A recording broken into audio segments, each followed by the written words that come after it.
All right, so we're now going to get started. Welcome everybody. My name is Jason Xiao. I am the chapter leader for Multifamily Masters in San Jose. I am in SoCal as well. I have a social meetup in SoCal. MFM is essentially a global grassroots community. We're here to help people connect, educate, to help them on their real estate journey. We have over 50 chapters and it's actually global. We have a chapter in Macau, one in Abu Dhabi, I think, or in the Middle East somewhere. A little bit quick story about me. I know a lot of folks of you have met before, but I am currently focused as a developer in infill development in the residential space, although we've recently finished a pretty interesting project, a food hall. But I basically started as I had a 2-bedroom condo when I was in college and house hacked that before the term was even phrased or coined. And, I used the word, and Warren Buffett as well, I stole from him the snowball effect that I think getting started is definitely challenging, but once you do, it could snowball to something that you never imagined before. So if you have any questions, feel free to reach out to me. If I don't know the answer, chances are I do know somebody that knows it. I'm gonna pop in the link as well if you'd like to join the Multifamily Masters group. Again, it's a great resources for people to ask for help or, connect and finding out just contractors or wanting to know more about certain markets, indicators, sponsors, brokers, etc.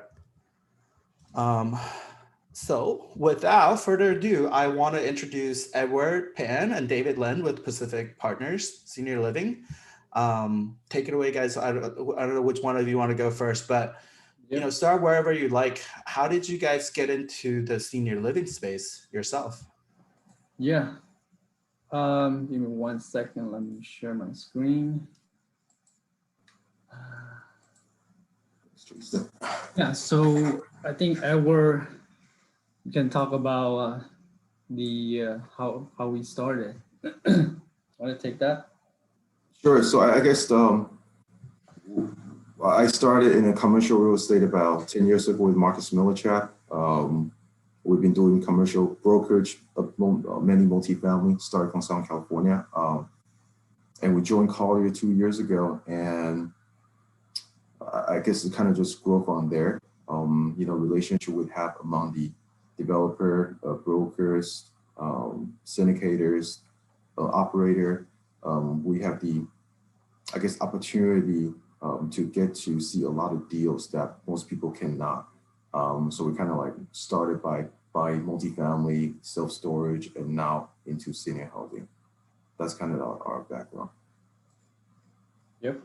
And why did you guys pick senior housing to focus on? Yeah, so it's actually Edward,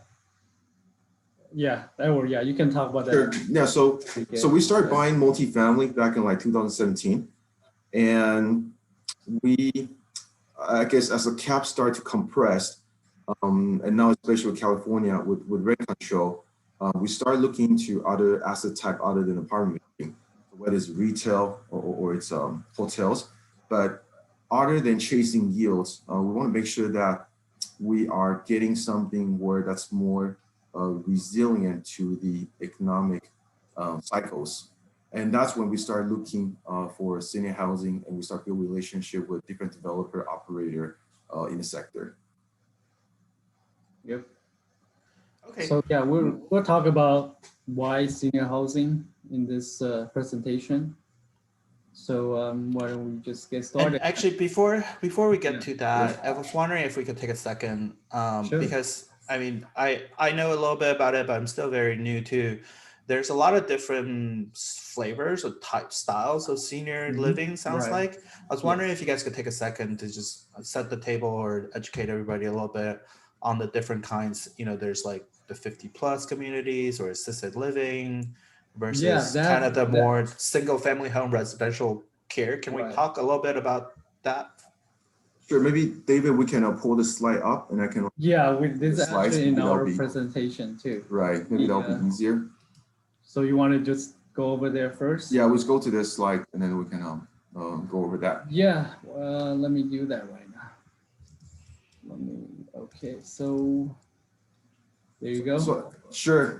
So Jason, as you were mentioning, a lot of time when people talk about senior housing, a little bit confusing until you are in the business and you start to understand, what are the different sectors, different types. So to simplify it, we have a chart here. Let me see. So first one is the for senior apartment. So this is basically an apartment building with, like you say, age restricted, 55 years or older. So these tenants are still active, be able to take care of themselves. So you're basically find an apartment building with older people living in there. The next one will be independent living, where you have all the function as a senior apartment, but now you start providing service, such as you provide meals, you give them activities, you help them with housekeeping. So you can kind of think of it as owning a hotel, but cater to senior citizen instead of a tourist. But now keep in mind, the senior apartment and independent living are non-licensed facility. And that's another reason we try to get into different other area where it's licensed, which has a lot to do with the barrier to entry. Like, for example, a lot of people try to get into apartment building. As if you have experience, if you have money, you can simply buy apartment building. If you know how to underwrite, you know how to renovate, you can find a good contractor. But once you get to senior housing, that's a completely different story. So for assisted living, you basically have all the function as independent and senior apartments, but now the residents need more care, such as we're gonna have nurse or a caretaker provide medication, or you're helping a senior where they're either on a walker or on a wheelchair. They need help by going different places, or sometimes these senior might even need help with showering, or they even forget their own name, they forget where they live. So you need to really provide this type of care to provide better service. The next one will be so-called the nursing care. So you have all these components on the above, but these facilities also provide post-acute care or chronic care. To simplify it, these are very management intensive, where you see nurses, doctors running out of the facility 24/7. And the nursing care, these facilities are mainly sponsored by the government, paid through Medicare and Medicaid. They run in a very, very tight margin, since there's a cap of how much the government can pay. During COVID, these nursing care are hit the hardest. A lot of operator owners are really suffering by COVID. I think you're going to start seeing a lot of nursing care, nursing home, owners start selling it just because they just can't run it anymore. And plus, you are running into the risk of potentially government, cutting the budget on the Medicare or Medicaid. Maybe next slide. Yeah, let's talk a little details of each. So for folks that are talking when they're advertising 55 plus community, is it really just sort of, this is super helpful, by the way, this kind of spectrum or the services that's offered, but for 55 and plus, is it mainly just that top one where there's some activities provided, or can it be really, maybe the first three categories as well? In general, when you talk about 55 plus, you're talking about like active adults. They don't really need any type of assistance.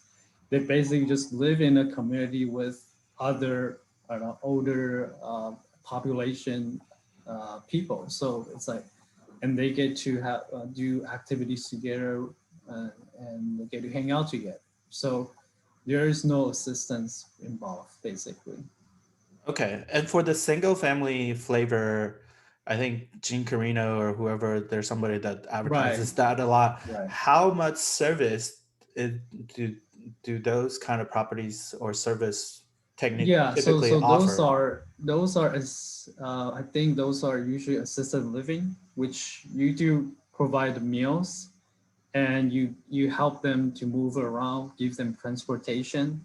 but there's always someone on site who can take care of them, but not a nurse. You don't need a nurse for residential assisted living, or even these facilities. Usually, even assisted living memory care, you don't actually need a nurse on site by law, but sometimes we do have them for a larger community.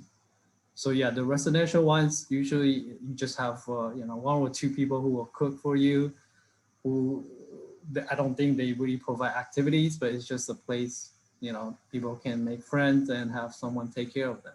That's pretty much it. Yeah. So yeah. I guess kind of like go into more detail what Jason was just saying, right? If we see on the very left, you got multifamily. That's like a regular apartment building. And as you go to the left, to the right, age restricted, you can simply own an apartment building and tell people that I'm only allowing people who are 55 years or older. I don't know the details of it. If you can maybe get some sort of a like help from the government by providing that. But you simply owning an apartment building, you put a restriction on the age who can live in there, and you can call it. Yeah. There's low income, senior apartments where they can get subsidized by the government. Yeah. Mm-hmm. So independent living, like we discussed on the previous slide, you extended of the age-restricted apartment, you now start providing services. You provide activity. The resident there can play bridge together. You can take them to go shopping. You take them to go play golf. And these seniors are still very, very active. They live like a regular people. But as you go towards the next level, you start need more care. Then you go to assisted living. So these are where the caretakers start providing medication. And once you need to provide medication, then it becomes a licensed facility. And you're gonna obviously hire people who are experienced, who knows how to handle them. And the next one will be the memory care. So memory care are, the average spend in the memory care for each resident is between 2 and 2.5 years. And they are, this is kind of like for them towards the end of their life. A lot of time, these residents have either Alzheimer, dementia. They forget who they are, they forget about their kids. They even forget about which room they live. So like these facilities will put a picture outside of the room, will put their name. So then when they pass by, they know, oh, this is where I live. The next one will be the skilled nursing care, which we discussed earlier. It's sponsored and paid by the Medicaid, sponsored by the government. The next one is the transitional rehab. So transitional rehab, maybe I can look at it as, for example, if you have a senior who break their hips or their knees, they go to the hospital and they replace their hip, their knees. The next is to move, to go to this transitional rehab. So once they are discharged, they're fully recovered and they go back to their home. So you see a lot of transitional rehab, they are built close to the hospital. So for example, if you have a hospital with 300 beds, you're not going to see a bunch of transitional rehab being built, more than 300 residents capacity. So that's kind of another limitation of risk. As you move from left to the right, obviously the more intensive in terms of management, the care level, it comes with a higher return and higher risk. Yep. Not sure if that answers your question, Jason. Oh no, it does. It's super helpful. Like I said, I figured, just sorry to interrupt y'all's presentation. I just figured, setting the tables. And so where in the spectrum do you guys focus on? It's great. So we focus mainly on assisted living, memory care, and independent living. David will provide example shortly where we want our residents to age in place. For example, we have a facility, 72 units. It consists of assisted living, memory care, independent. So once these residents move into their independent, as they grow older, they need more help. They will move into our assisted living. And as they get to really, really old, they're gonna be moving to memory care until they go to heaven. So the goal is kind of close that gap where, they could potentially move out if they need help, is the day they live in, they're going to stay there until the day they go to heaven. Okay, great. And yeah, if you guys like to start from the Yeah, beginning of we're your just gonna go presentation, back. and Yeah. again, everybody, feel free to pop your questions into the chat. I'll be keeping an eye out for them and moderating if it's appropriate in the middle, as a segue to what David and Edward is saying. I'll bring them up. Otherwise, I'll save them to the end. Yeah. So yeah, we just gonna go over 4 different topics and talk a little bit about ourselves or our current portfolio. Then we'll go into kind of background and the trend that we're seeing in senior housing. Then a lot of people think about risk when they think about senior housing. So we're going to dissect the risks of involved in the senior housing investment. And lastly, we'll go over 3 different case studies. So yeah, I will talk a little about us, but we started as commercial real estate brokers with Marcus Millichap, focusing mainly on apartment. But then we slowly built a team, also do retail, office, and also have done self-storage and senior housing transactions. We so far, I myself closed about 280 million in terms of the commercial real estate. And besides that, we also invest and syndicate in apartments, senior housing, and self-storage.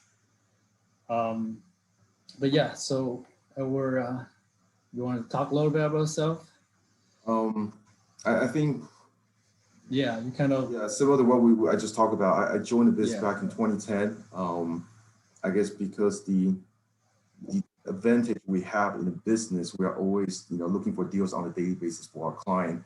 And as we start learning more and gaining more knowledge, we start buying property ourselves. Either we find an investor, partner with an investor, or we invest our own money. And that's kind of how we started it about 4 years ago. And as I was mentioning earlier, I mean, we just can't swallow these 3-4 cap deals. So we started looking for other alternatives, with California rent control, with California not favoring the landlord. Then we started looking for something which is more resilient. David is going to discuss about, compared to other different asset type, what is the return versus the risk. And throughout the history, we see senior housing is probably one of the most, the best performing sector, even through the downturn. So far our group, we focus on heavy value added distressed asset. We now have about 100 million under management, total of 12 projects, close to 800 units. Out in our portfolio, we have a 70% that's in senior housing, 20% multifamily, about 10% self-storage. Our average IR is about 21%. So like I said, our main business is still focused on brokerage, but we are being more and more aggressive looking for asset sourcing deals as we start to see more and more opportunity coming to the market. Next slide. So I guess, to answer Jason, your question earlier, why did we pick senior housing? So not sure if you guys are aware of, there are 10,000 people in the US that turns 65 years on a daily basis. We have about 73 million baby boomer in America right now. And I believe in 2034, the population for adults over 65 years old will outnumber, children who are 18 years or younger. So we are having this huge wave of senior housing demand in the coming years. Another reason we invested because of diversification. Throughout history, senior housing is probably, one of the most, safest asset type that's very resilient to the economic cycle. Part of it has to do with, because it's need-based versus the want. Meaning, like what we discussed earlier, most of our residents move into our facility, not because they want to, because they have to. And which a lot of it has to do with the lifestyle among, different generation. As we know, when our parents grow older, and nowadays kids don't want to have kids don't want to get married, with, parents growing older, potentially more health issues, and the kids now don't have either the resource or the energy to take care of their parents. So these facility becomes a very much better alternative than the regular, living at home, living in an apartment building. Yes. Yeah, so just to add to what Errol was saying, if you want to hire someone full-time at home to take care of your dad or your parents, it costs about 20,000 or more per month. If you want someone to go to your house and take care of your parents 24/7. So these senior housing units usually run, depending on the level of care, about 3,000 to 10,000 per month. So it's still much cheaper than hiring someone to go to your house and take care of the parents. And this chart that we're looking at, it shows clearly we're going to have a supply shortage. It's estimated in year 2026. The demand for senior housing will outweigh the supply that's needed. And Edward did mention by 2035, the senior will outweigh the number of 18 and under population. And also 2024, we're expecting to be under, the supply will be under the demand by about 1 million beds. And that's just gonna keep on growing unless people start building. But then construction got delayed due to COVID at the same time. One is due to, there was a demand hit on the negative side to senior housing because, families worry their parents move into the senior housing community and get COVID. So we did see a drop in overall occupancy during the COVID, but has since rebounded very fast. Actually, started back in March, April of this year. They started to allow people to tour the property, and we see the demand coming back very fast. But then the construction, also the cost went up a lot. So people, pretty much stopped building trying to get license for construction. So this is gonna exacerbate the long-term supply for the senior housing. And we do see the middle income sector that's going to have the highest demand for senior housing going forward. So let's talk a little bit about the performance of senior housing versus other types of real estate sectors. So over the past 10, 15 years on average, senior housing has outperformed other real estate types in general. So if you look at the graph on the chart on the right, the NPI stands for National Pricing Index, which is the overall return of all the real estate sector combined. You do see that during the past year, due to COVID, the senior housing did underperform a lot of other sectors, I would say, besides retail and hotel, which were also negatively impacted by the COVID a lot. But if you look at the 3-year return to 3, 5, 10, 15 year, you see senior housing basically outperform the other sectors in general. So first, it's due to high barrier entry that I will mention. So less competition. You don't have a lot of people. We know people want to get into the industry, but they don't know how, because it takes a very specialized skill set and experience to operate these facilities.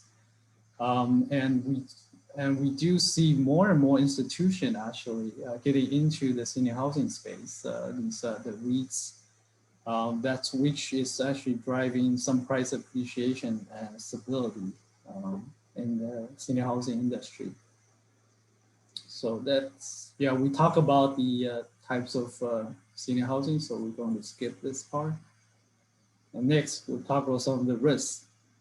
Great. So thanks, David. Great reward obviously comes with a great risk. So we're going to be talking about the risk and how we can mitigate that. I think the most important, crucial is the management risk. So when we're looking for, I guess, how we're able to mitigate that is, of course, you got to find an operator or management company who has a really good track record. You could either tour the facility they manage, look at the size of the portfolio, even go on Yelp, look at the review of each of their facility. On the corporate level, we just want to make sure that these management company has good corporate guidelines, who understand all the rules and regulations, but also being able to adapt to new changes in the marketplace. I'll give you an example. When COVID hit last year, we actually have a reserve over 15% of our revenue to spend on COVID-related expenses, and making sure that we have enough supplies of like masks, rubbing alcohols, other cleaning supplies. We even increased our wages for our staffs, just to thank them for the service they provide during COVID. You know, unlike a lot of nursing homes, skilled nursing, who are sponsored by the government, you know, just to go through the approval by increasing budget, I mean, it's going to take months. So that's another reason why we like private pay side. We only focus on private side because we're more nimble. We can change. We can be more adapt to the market. Now for staffs, one of the big, I guess, the big challenge or high barrier to entry is the staff that we hire. For example, our marketing director, executive director for all our facility, all have more than 20 years of experience in the industry. So they are able to handle during any type of, I guess, any case of emergency. And as talent are crucial, we need to make sure we hire the right people, and not only to hire the best person, we also need to give enough incentive to keep them. In terms of the management company risk, so what we do to make sure our management company performs is where we structure a deal where if they're able to hit their budget or hit our goal, we will be splitting a portion of our profit with the management company, just to make sure that in line with us. Let me see. The next one will be the demand and demographic risk. I guess this is more self-explanatory. You need to make sure that we have a growing population of senior citizens. For example, we see a lot of California moving out, you know, to Arizona, Texas. We got people, you know, from East Coast, like New York, New Jersey, Chicago, moving down to Florida for retirement. That's another reason where we are, you know, we just purchased 175 units in Florida. We'll find another 82 units. So we want to make sure that the senior population on these areas are growing. Also, we're looking at the high medium household income for seniors living independently, since they have a very high chance moving to one of these communities as they grow older. The next one, the high medium household income, is also important, since a lot of time these kids will help to pay for part of their parents' rents. Now, rent collection. I know a lot of you guys own multifamily. So when we first look into senior housing, we worry about, are we gonna, if they don't pay rent, are we gonna kick out these seniors when they're in their 70s, 80s and move them, you know, out the street? So could it happen? It could, but it rarely happens. Give you another example. Same thing from our executive director at the facility. I mean, she has been in business for over 20 years, and this has only happened to her 3 times in her entire career. So when these tenants submit their applications, we look at their financial strength. We check how much money they have in their savings, in their retirement account. And of course, we check with the kids too, because a lot of time, again, the kids will be helping their parents to pay for the rent. So what happened if the resident run out of money, what happens? So we help them to move into different facility, which could be more affordable. And again, they could move into another facility, which could be a nonprofit, is much cheaper, and also could be sponsored by, again, Medicaid or Medicare. The second risk when we first look at senior housing is the legal, right? You don't want people that fall, that trip, and file a lawsuit. So how do we mitigate that? Well, of course, like pre-screening is very important. Each resident, before they move in, we need to get the doctor's notes from them. We also want to see the level of care these residents needed. Like if someone needs a lot of help and we just cannot handle it, it's beyond what we can do, we turn down these applicants and not admitting any of these patient or residents. So what if, you know, America is such a still happy country, like what if someone passed away and then I guess the the relative try to file a lawsuit. So obviously we have insurance to cover that. But of course, like, you know, if there's an insurance claim against the facility, the insurance premium could go up, but then we'll still normalize after a couple of years. But to add on to that, so the judgment, if there's any lawsuit, is typically based on the average life expectancy versus the age of the plaintiff or whoever passed away. So right now, the average life expectancy in the US is 79, but the average age who live in a senior housing facility is around 87 years old. So even if there's a judgment, it's actually not a lot of money and mostly covered by the insurance. And so, sorry if I may. Right. When we're talking about pre-screening or qualifying the resident, or you know, the person that's going to be living there. So am I understanding then you're qualifying based on the kid's income, or how do you assess that? So we're simply at, well, first of all, a lot of these people who moving, they could have a house they sold, which they own free and clear. We look at how much the money they have in their retirement account. And a lot of times, like I was mentioned earlier, these senior, they move there not because they want to, because they have to. In most cases, it's the daughter who shop the facility and who go back and talk to the brothers and sister. So it's like a huge family decision. And we can kind of ask them different questions, you know, how you guys are paying for it. Like, for example, they could be paid through their retirement. Like I said earlier, they could be selling their homes. Part of the money might be come from the long-term care insurance. Maybe they've got pension, or the kids are splitting the cost. So we kind of from all different angles. Right. So if the actual resident don't have enough income, then or savings, we do screen the kids in terms for their income. We do, yeah. So is there any rule of thumb? You know how like in multifamily they said, you know, the tenant's income should be 1/3 of the rent, kind of, or sorry, I guess 3 times the rent. Are there any rules of thumb or guidelines you guys try to follow in senior living? There's really no guideline in the industry.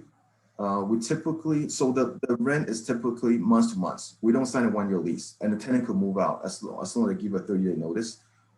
There is a security deposit.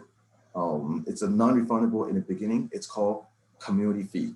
Typically, it's about 1 month of rent. So they pay 1 month of rent non-refundable. If they, you know, decide to change, you know, within 3 days after you move out of the facility, it's refundable. But to answer your question, no, we really don't. Or I should say the entire industry don't really have kind of like certain set rules, you know, to qualify the tenant. Yeah, we just want to make sure, you know, usually we expect tenant to live their average 2 to 3 years. So we just want to make sure if it's saving, they have enough in the savings account. If it's kids' income, then, you know, we have to kind of gauge if they can afford it. So and it's usually more than 1 kid. So it's usually, you know, 2 or 3 kids combined. You know, so yeah. So usually we have a pretty good cushion on the affordability of these rent payments. Okay, great. Thank you so much for that. And so how are we doing, everybody? Is this useful, valuable? If it is, put in the chat box, just type $signs in there. Just want to get some feedback. Okay, so 2 people. But yeah, sorry, please continue. This is a lot of information to absorb. And yeah, I mean, it does take a while to, even for us to put this together. Because you know, it's senior housing is something that just so much details, and you need a lot of experience get into. So that's why also you know, not a lot of people are syndicating senior housing deals. But yeah, that's continuing. So next, it's the market risk, market competition. I would say competition risk obviously is. There's always going to be competition, you know, whenever there's a profit, someone's going to come in and take a piece of the pie. So we really try to be aware of, you know, any other new construction coming to the market. You know, this developer could come in and start building a better, a nicer, a newer facility. Hence, there's going to be more competition.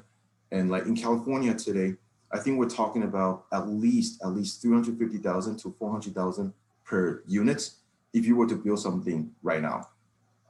So that's why it's very crucial and it's very important for us that we always go out and try to purchase something at a huge discount, you know, like well below replacement cost. So by doing that, we're able to undercut our competition by offering a much more competitive pricing. And that's another reason why we are really aggressive going out searching for deals. As a lot of operator owners has been really suffering from COVID. I should say that it's very tough to find a cash flow deal, senior housing deal in today's market. A lot of, most deals that come to the market right now are in distress or they just have to sell. That's where, what we're looking at right now. And not just the deal itself, to obtain a finance right now is extremely difficult. Like we just purchased 2 deals where we have a non-recourse guarantee. There's just a lot of requirement by the lender.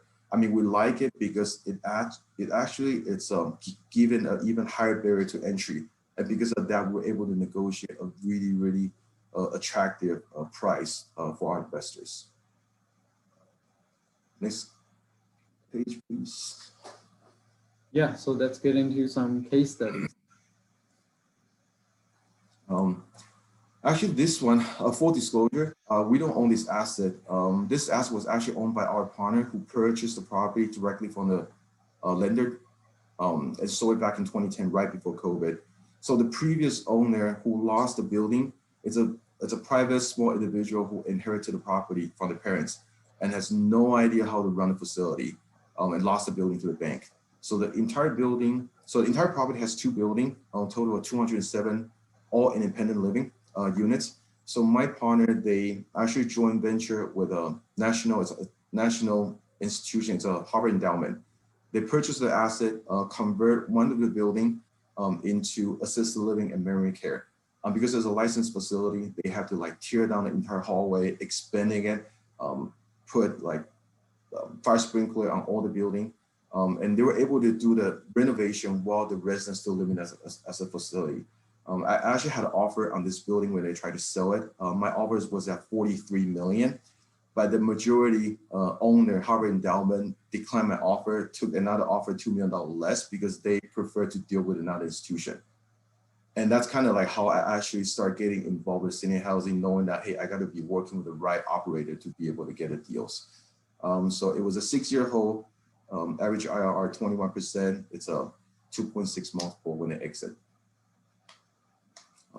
You're saying they could have gotten more and possibly even much more if they didn't try to sell in the middle of COVID? They actually, no. I mean, I had offered at 43 million. Right, but I'm sorry, I didn't phrase my question properly. Right. You were saying they did have higher offers. I guess what I was trying to say is, or trying to ask is, could they have even gotten more than 43? Because there were a lot of uncertainties around COVID time, right? Yes. Okay. Let's talk about the next case study. This one is actually the first property that we purchased in senior housing. It was a stabilized when we purchased it. It's located in city of Sacramento, Northern California. And it's 72 unit with 28, if you look at the photo, it's 28 independent, 34 assisted living, and there's a 10 memory care unit. So this is a good model where we said we want a tenant age in place because they can move into the independent living in their 70s or even early 80s, and if they need more care, they pay more for the assisted living. And if they happen to get dementia or Alzheimer's, then they move in the memory care. So this is a good model that's one of the reasons why we purchased the property. The independent living section was built back in 1994. Then they built the assisted living and memory care in the year 2000. So we purchased this at 13.6 million with 4.5% down. And And David, sorry to interrupt. I would like to add. So when we first purchased a property, it was in the middle of COVID. Right. That we negotiate $1 million down in price. And we were kind of on a holding pattern after we acquired this one and next example, because we just weren't sure how COVID is going to turn out. But interestingly, while we're holding it through COVID, we remained 100% occupancy on memory care and independent living. We were suffering, 100% memory occupancy on memory care and assisted living. So we were suffering on the independent living, as you know, like these seniors are still active. So the first thing and you can still move around, the first thing you're gonna do is gonna move out, right? So we're running around like 65, 70% occupancy on the independent. However, as soon as the states opened up, we were able to get it over to 90% within 2 weeks. And that's when we know that the market is coming back. And that's when we start looking at these facilities very aggressively. Go ahead, David. Okay. Yeah, so even during COVID, we were averaging about 92% occupancy. So it's a very stabilized cash flow. So we actually had about 10% on cash on cash return.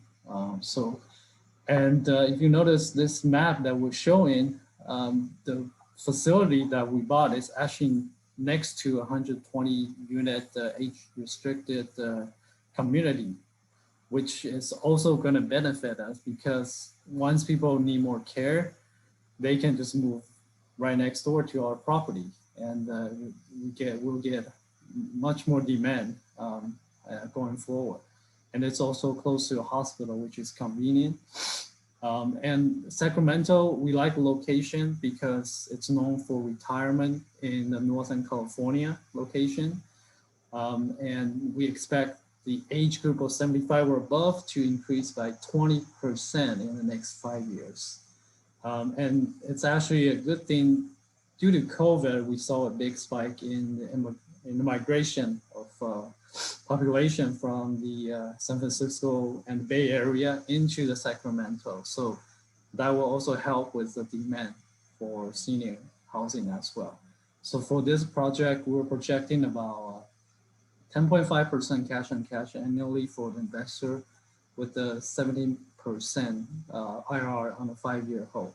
And keep in mind, this is actually a stabilized property. This was stabilized when you guys purchased this, or you didn't need to do any rehab? Yeah. I mean, we did spend, we budgeted about $200,000 on some light renovation, which is not a whole lot for this size of property. And there were actually some upside on the rents as well. So even though it's, we bought it at about 90% occupancy, which for senior housing as a standard, you're looking at about 90 to 93% on the occupancy on average. So yeah, so where we bought it is already stabilized with upside on the rents. Okay, and so if we can stay on this a little bit, on the financing piece, I know Edward kind of mentioned it earlier. It looked like, I think you guys said 4.5 and a 13 point. So it's about a 67%. But LTC. That didn't, so that 13.6 million is only on the property purchase. That's not including the rehab, additional costs and the rehab, like acquisition costs and the rehab.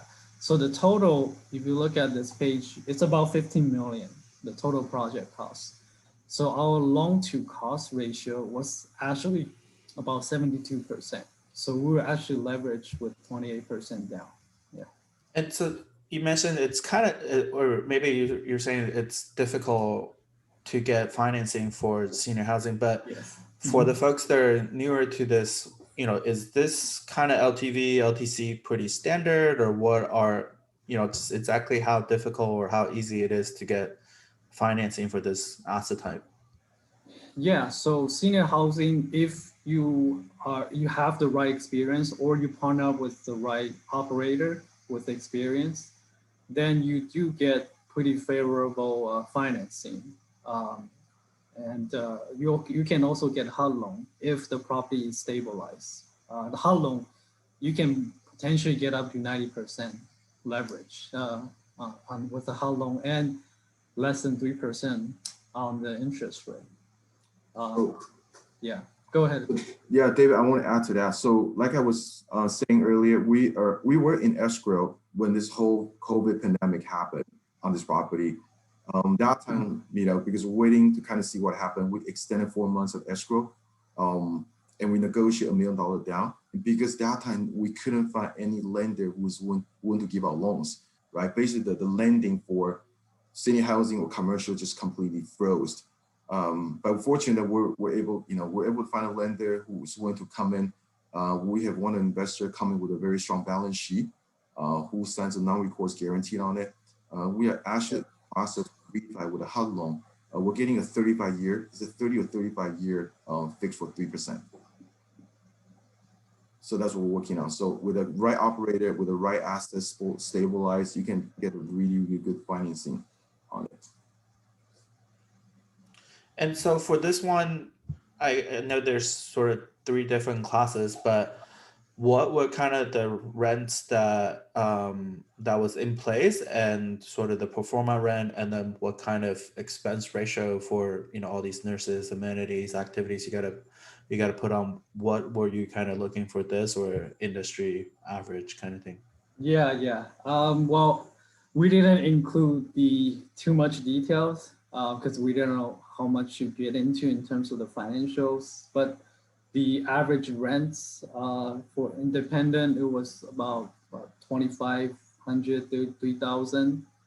The assisted living we're running, we bought it is about 3,000 to 4,000, and the memory care is about 5,000. That sounds kind of low.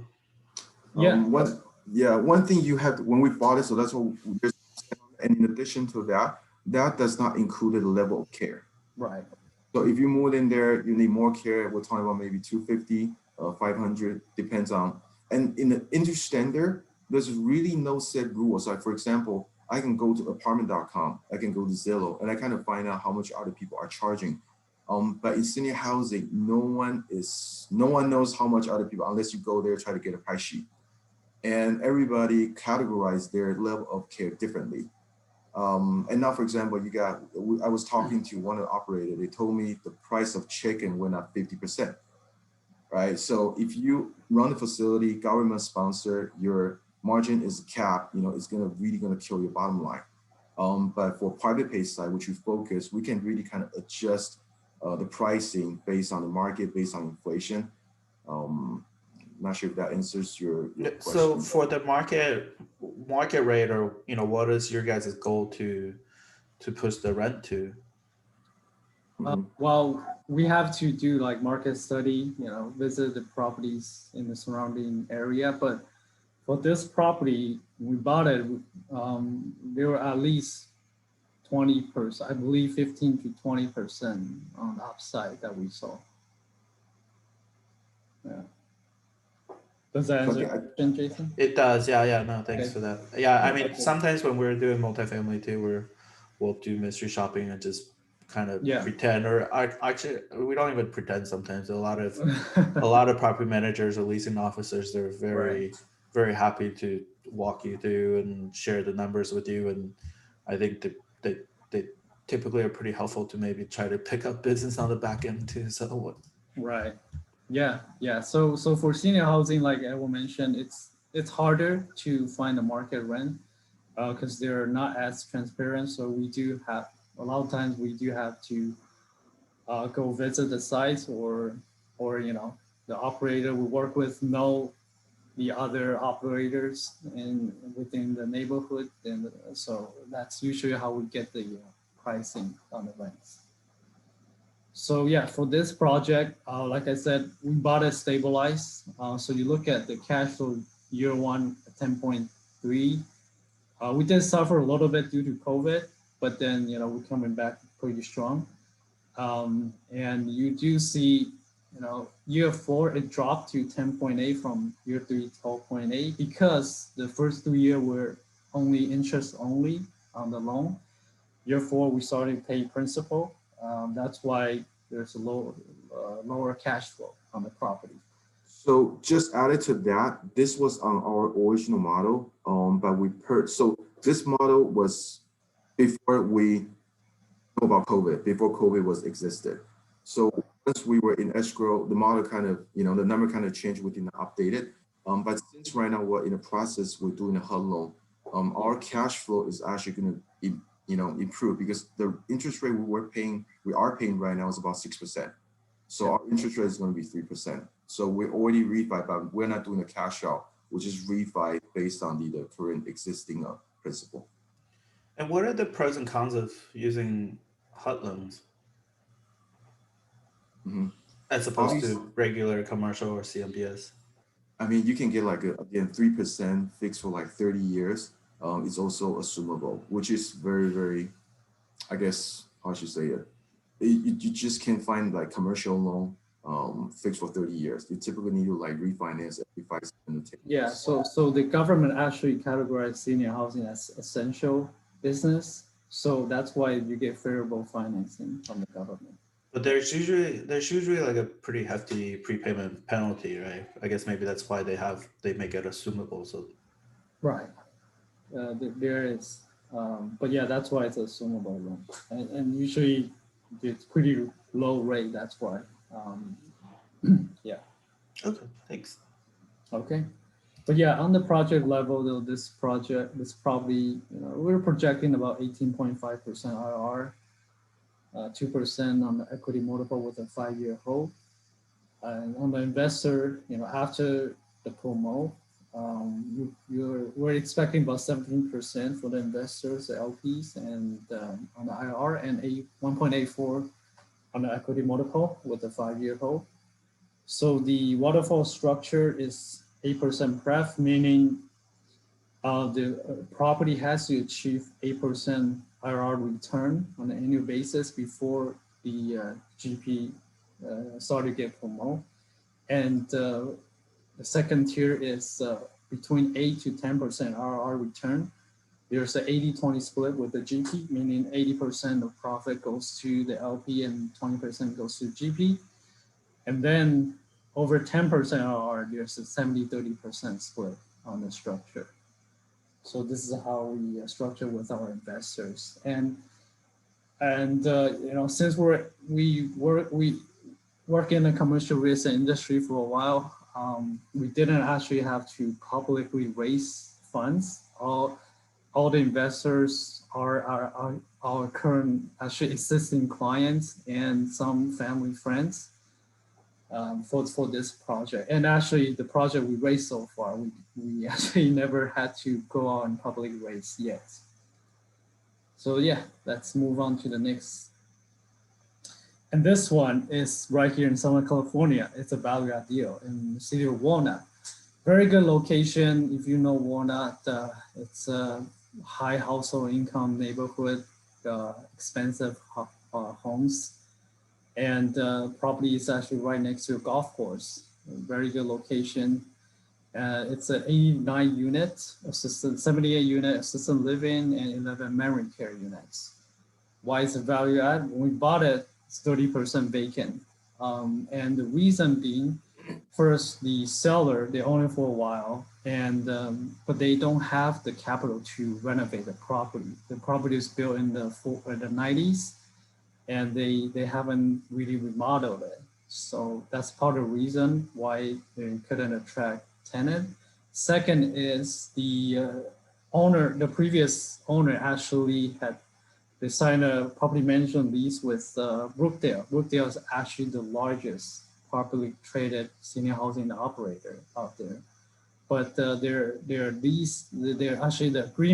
management agreement expired with Brookdale, and they didn't continue. So the Brookdale didn't care, actually. They kind of just let it run, trying to maintain status quo without doing much marketing. So that's why when we saw this, it's a good opportunity.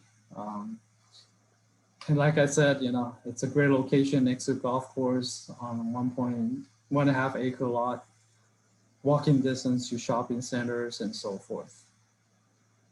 So we bought this property at $10.9 million for the cost. but then the total project, meaning with the renovation and the additional costs, fees involved, it's a $17 million purchase. And you can see the property purchase is actually only 122,000 per unit. To build this last year, we probably needed about 250,000 to 300,000 per unit on the replacement costs. Even with the renovation, we're looking at less than 200,000 per unit. So we bought at a good discount. It's a value add deal. And the projected IRR return for investors about 20% for this project with a 2.4% equity multiple on a 5-year hold. So I did mention a little bit about the neighborhood. Very good high income neighborhood, over 100,000 average household income. And the homes were selling back in 2020 at 660,000. Right now, it's probably 10–15% higher than last year due to the housing boom. And there's a high home ownership with 70%, meaning a lot of these older folks, if they decided to move into a senior housing facility, they can sell their house and be able to have enough saving to afford the senior housing rents. And another factor why we like this property is when we purchase the property, it's about 95% Caucasian tenants in there. But then Walnut, if you know the area, there's at least 50% Asian population in this neighborhood, which the previous property management, they were not actually targeting in terms of marketing. So we saw a good opportunity to also tap into this demographic. So let's look at some numbers. This one value add, besides the fact that it was 30% vacant, we bought it. We also saw about 10 to 24% upside on the rents, depending on if it's assisted living or memory care units. And if you look at the projected cash flow, the first 2 years, we're gonna be running at negative. So we do have a good reserve budgeted to pay for all the costs and the loan payments for the first 2 years. That's why it was about over 6 million additional raise on top of the property costs.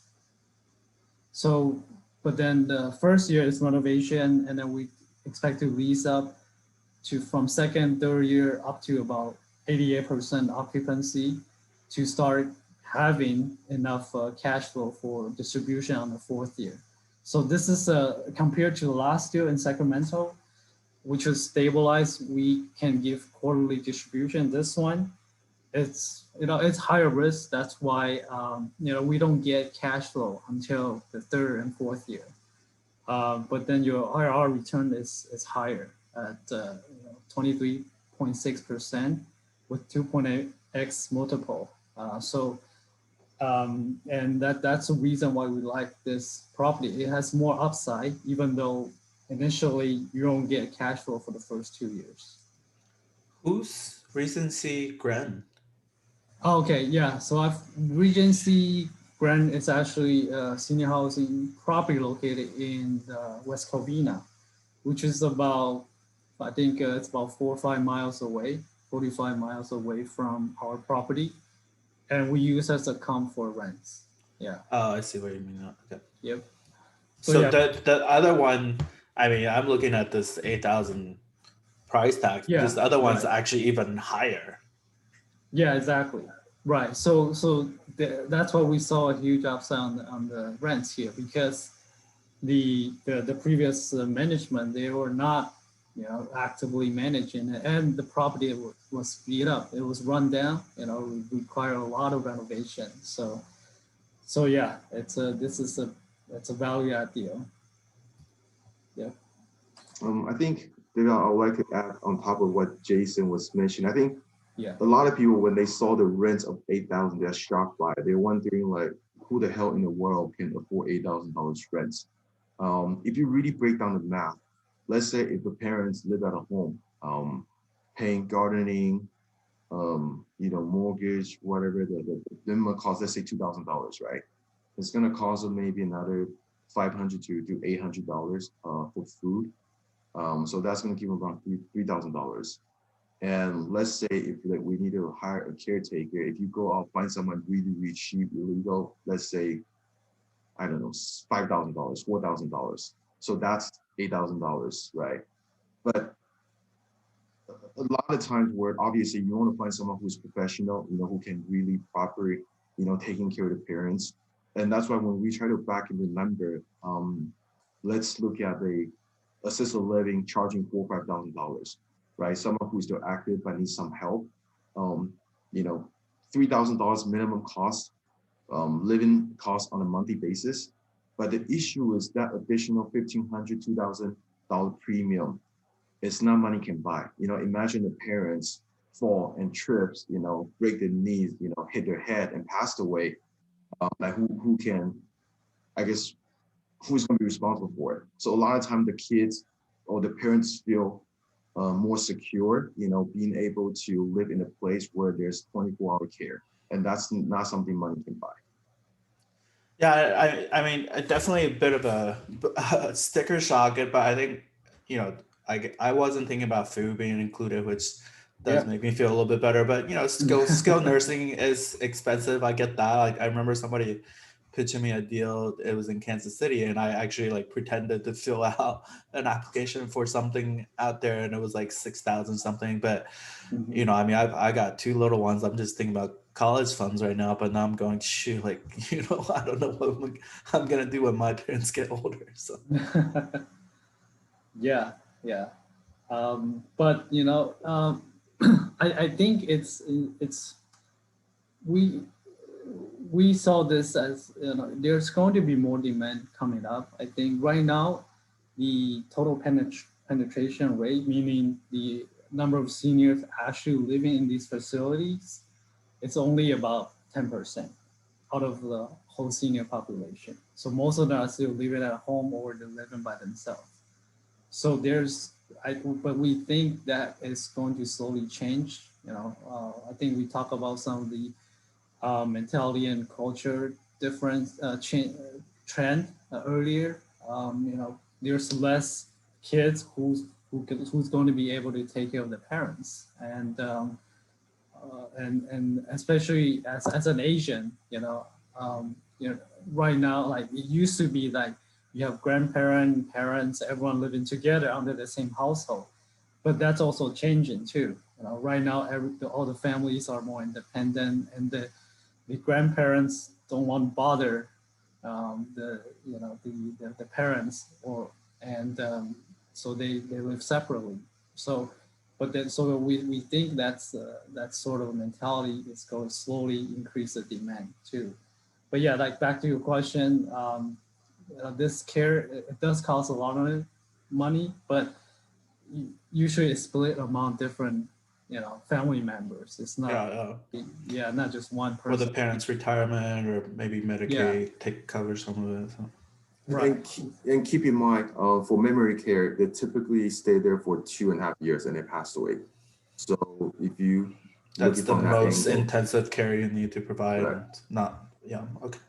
Right. Do you guys have more case studies? I just want to be conscious. Oh no, this is the last one. Yeah, this is pretty much the last one. Last slide actually is it's the same deal structure with the last compared to the last one, so I'm not gonna go over it again. But yeah, this project, if we look at the investor return, the number 2 here, you're looking about 20% IRR and 2.4% on the equity multiple.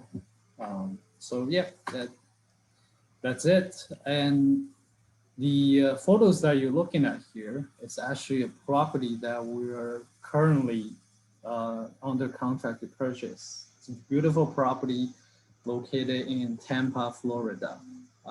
You heard Tampa from Tampa Bay, who won the Super Bowl. So Tampa is it's very good, also pretty high income neighborhood, and this property was built in 2015. But yeah, if you're interested or have any questions, feel free to email us or ask Jason for our contact. And the quote here, do well by doing good, by, I think, Benjamin Franklin. That's what we believe in.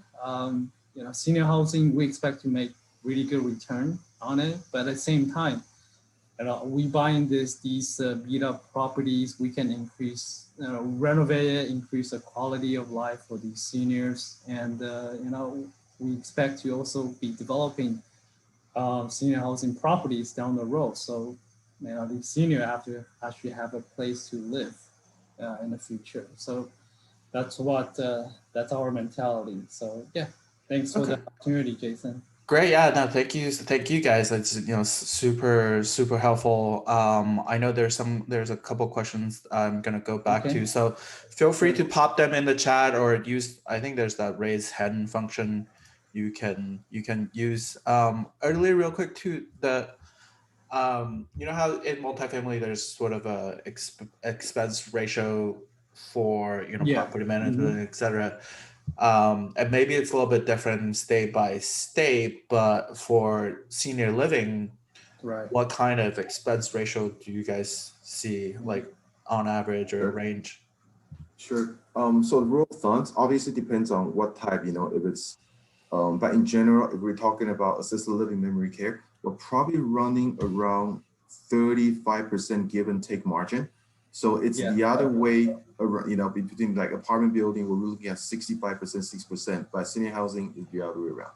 I mean, that's a lot of expenses. 35% is actually on the high end. Some probably, I would say 25 to 35% the margin. Yeah. Okay. Shrikala, do you want to turn on your mic and ask your question? Sorry, no, I do not have any questions. Oh, okay. Okay, so I think she was asking about how long people usually stayed in skilled nursing facility, and I think somebody else answered it. Yeah, somebody answered it. Yeah. Okay. Let's see real quick. Sorry. Ed, would you like to turn on your mic and ask your question? Actually, yeah, I just wanted to know what kind of size are you guys looking for, and what's the minimums, and are you guys have a limit on the number of investors on each project? Want to take that? Sure. Yeah.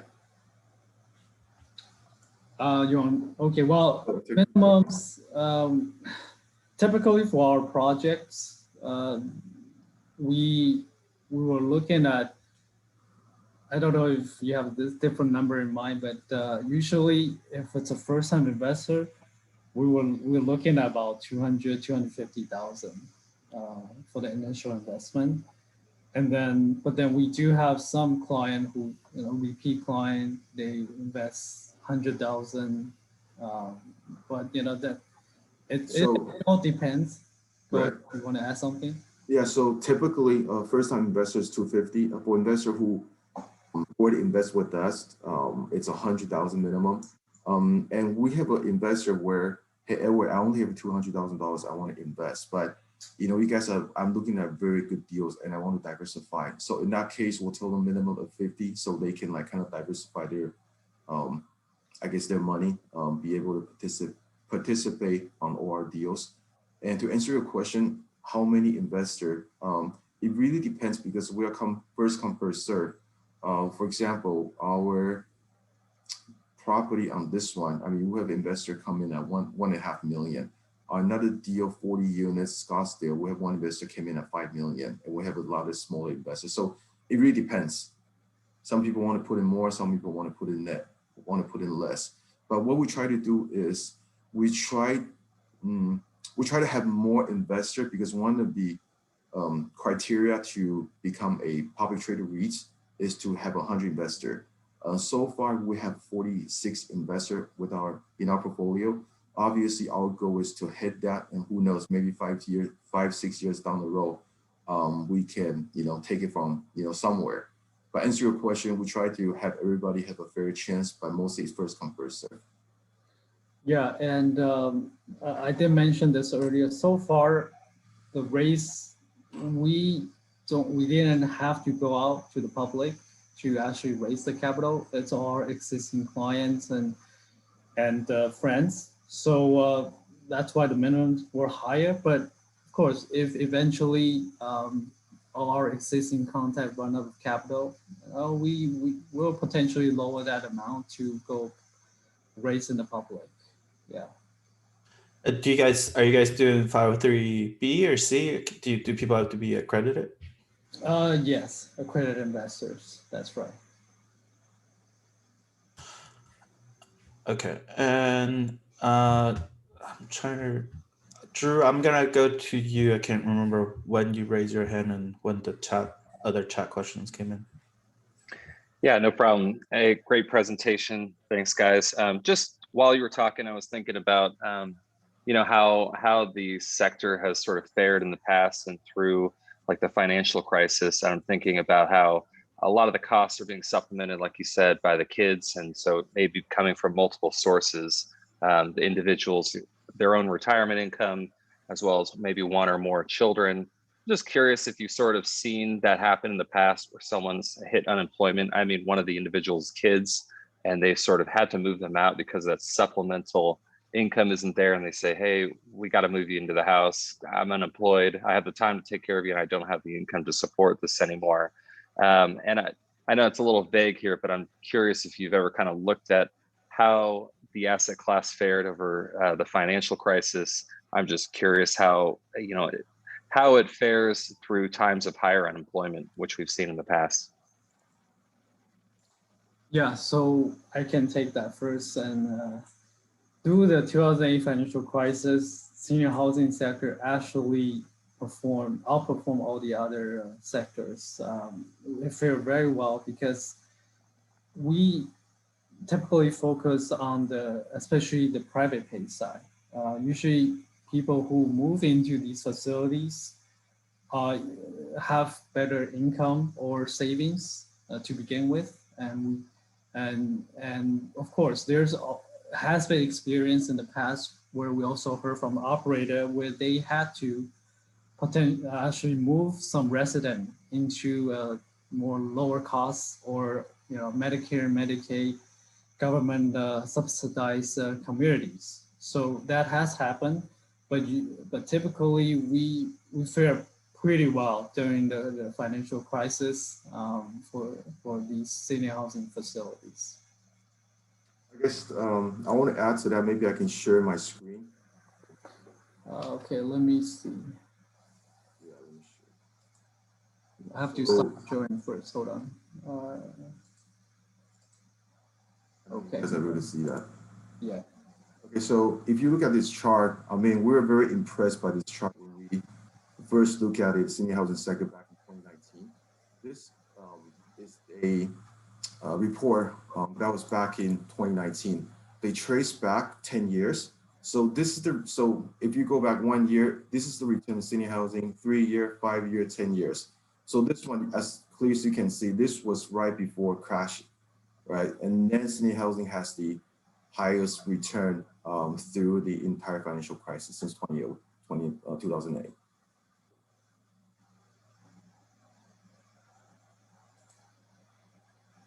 Not sure if that answers your question. No, that's great. That's great. I knew it was really recession resistant. I was just curious, just thinking about this as you talk about it. But, I imagine there's a lot of resistance when you have multiple children, all sort of, with a stream of, all chipping in basically.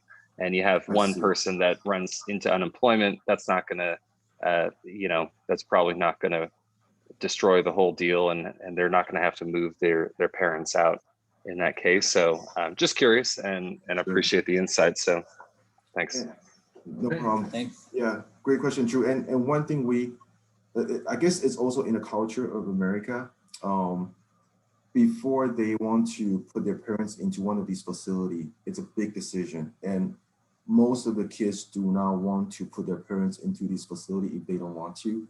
So for them, it's a big decision. And which means they really don't have them there when they know that they might not be, much time for the parents to live in.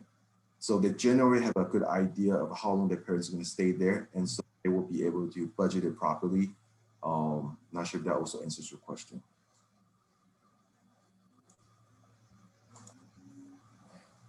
Okay. And Tony, sorry, I just in the interest of time, he's asking how long's the whole period for the properties. I think I saw in the model you guys typically model out 5 years. Right, we model 5 years, choose up to 7 years, but it's gonna be depending on the market condition. But yeah, 5 to 7 years is our target. Okay, great. Paul, would you like to turn on your mic and ask your question?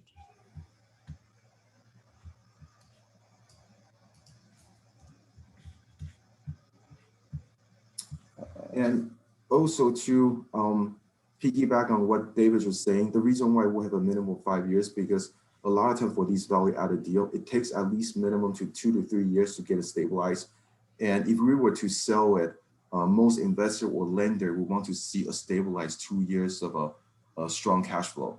So if it takes us 2-3 years to stabilize it, you know, added 2 more years of I guess proof financials, and that kind of like, you know, it's the best time for us to exit. And obviously, you know, if the market changes during that time, then we're going to reevaluate.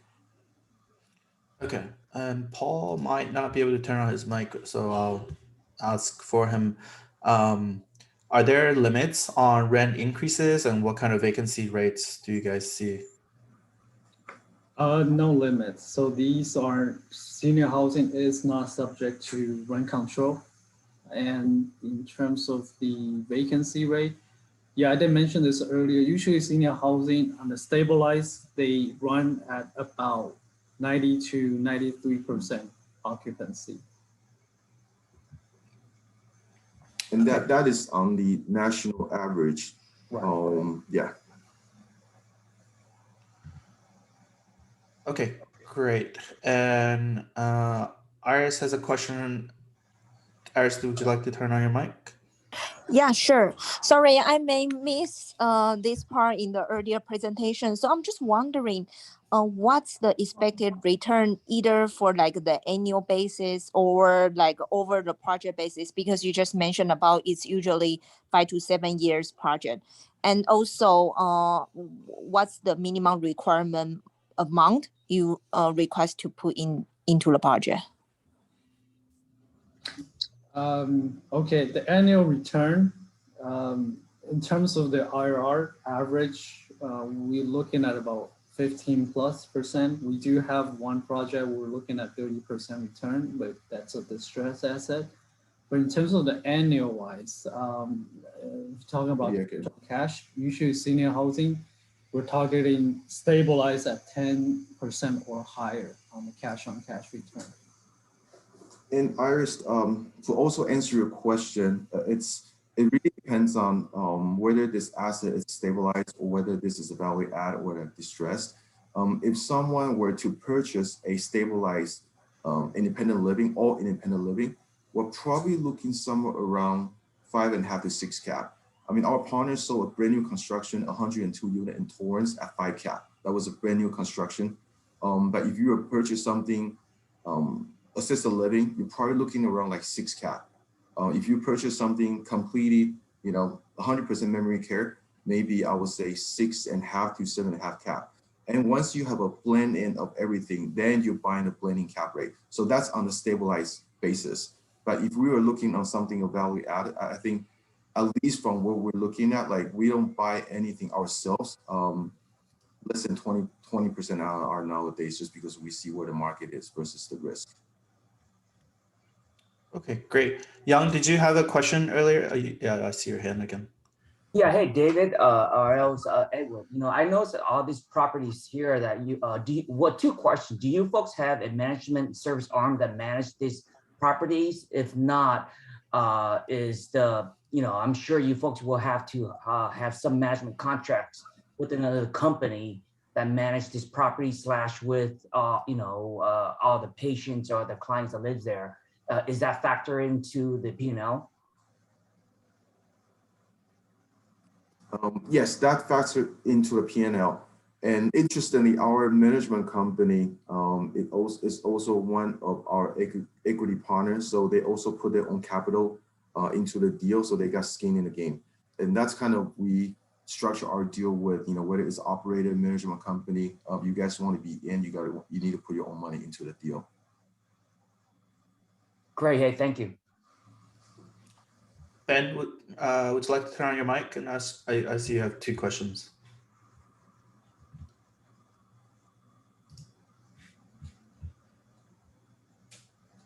Ben?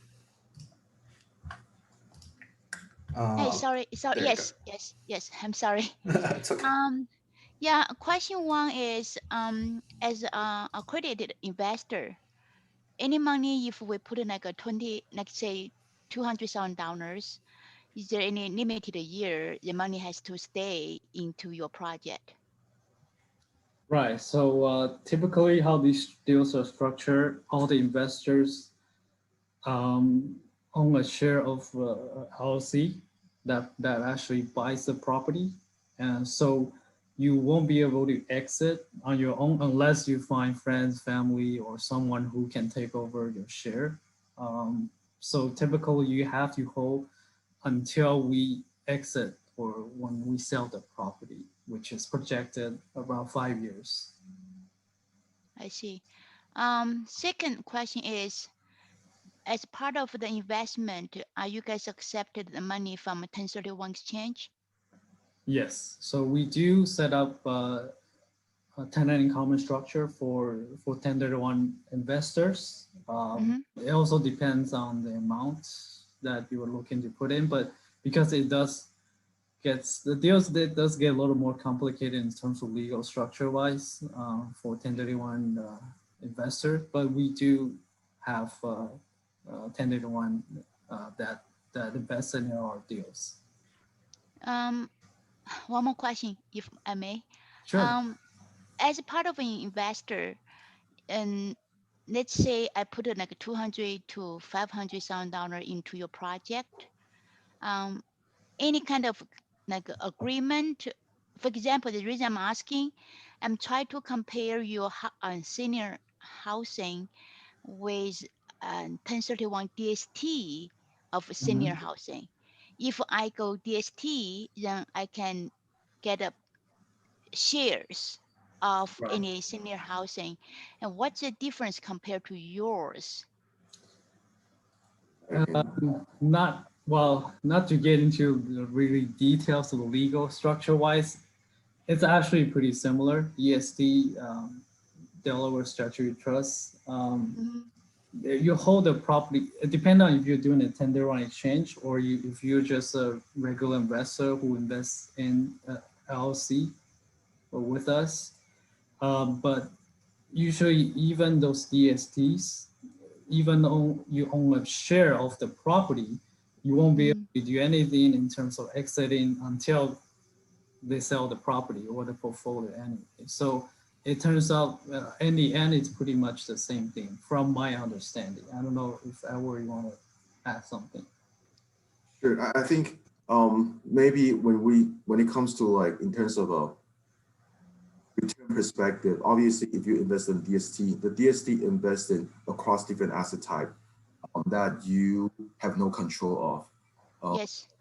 But with us, we are very project specific. In addition to that, the cost, for example, the cost associated with DST, when you invest this money into this company, there's costs with all the staff, the paperwork, the payroll. We pay a premium, yes. We pay Exactly. premium upfront, yes. Correct.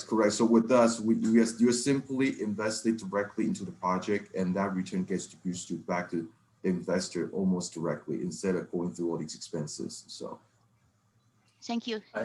Right, and I have seen some DSTs out there who actually that invest in senior housing, but the IR return I look at, I see anything from 6 to 8%. You don't see anything about 15%. I agree. Yes, thank you. Thank Paul, you so much. did you have a follow-up question, or I see you got your hands up.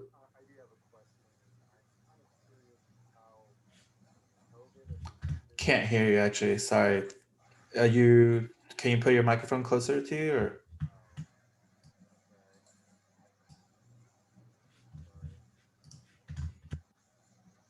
Okay.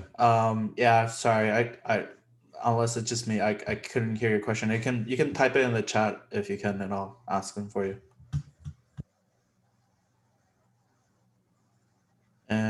Okay, sorry about that. Wei Chen, or is that Janet? It's me. Can you hear me? Yes. Yes. Okay, so my question is about return on investment. So how does cash on cash annually work? Is that based on the P&L of every year? And the second question is that, do I get return on investment when we sell the property? That's all my question. Yes, so cash on cash is based on the operating revenue after all the expenses, and depending on if there's a promote to the general partners, then after that you get your share of the cash on cash return based on amount of initial capital you put in. But I mentioned, you were targeting 10% or higher annual cash on cash return on stabilized senior housing properties. And your second question, I believe, it's the sale. Yes, you do participate in the sale of the property based on your initial investment as well. I see. So I'm sorry. So the cash on cash probably gonna happen usually like a February or March after you close the book of previous year, something like that? Yeah, if I may. So there are two components, Jenna.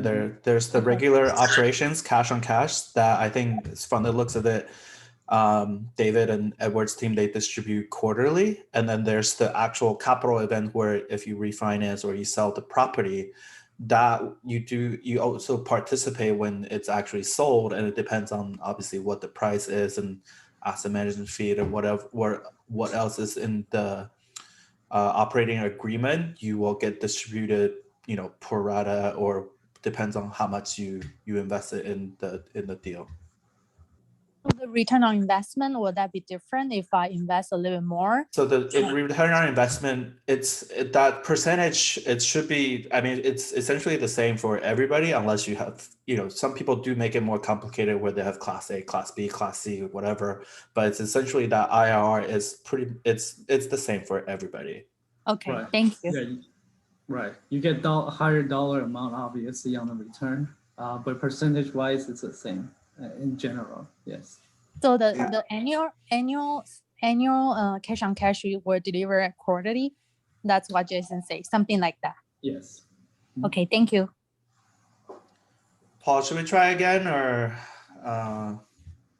do you want to type your question? Oh, there it goes. So how did COVID affect the returns on your facilities?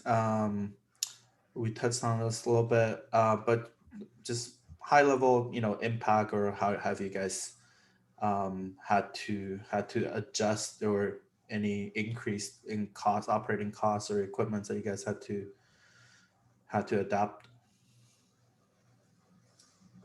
I can go first, and Edward, maybe you can add some. Yeah, so in general, industry did suffer during the COVID, but most of these are government subsidized facilities, especially on the nursing care side.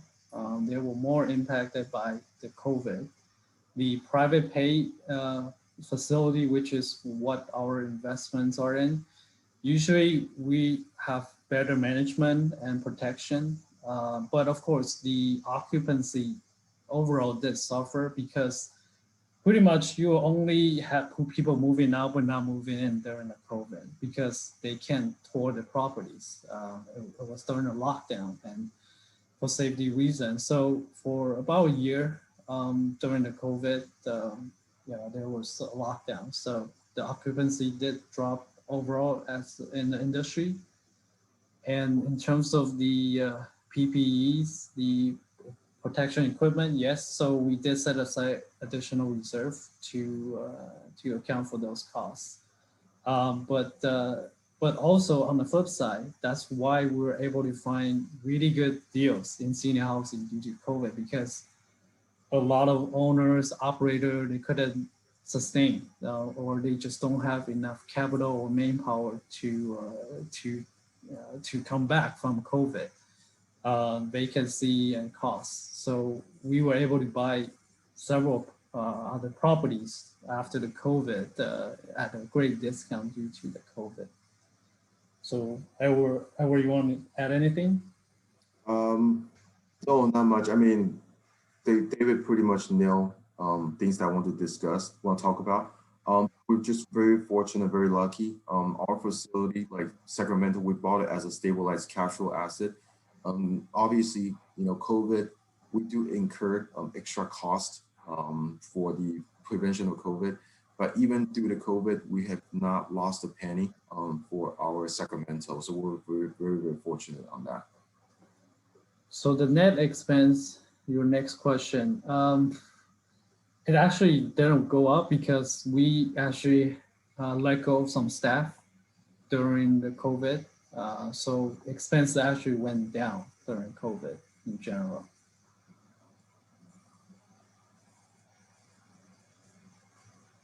Okay, great. Thank you so much for everybody for joining today, and thanks again, David and Edward, for sharing your time, knowledge, and experience in this space. It's like you guys said, it's coming. I know I need to get ready myself too. So it's a super unique and interesting and obviously profitable space as well.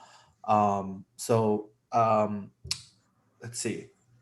I think so. If anybody do have more questions, reach out to me, or we can go. I don't know if we can go back to the slides real quick on your guys' contact information. But just Google their name and Pacific. What's it called? Sorry, there you go. Yeah, Pacific Partners Senior Living. Yeah. That's something we might exchange because it's too long. PPS, that doesn't sound really good either. So. That's working in progress. But yeah, for the time being, that is our website, which I can type in the chat, so it's easier for people. Let me share this really fast.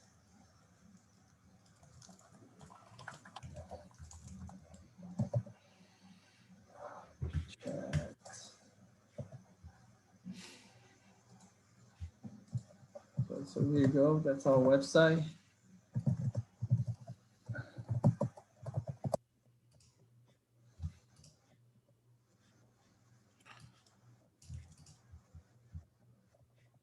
Okay, cool. Awesome. Thank you so much, everybody.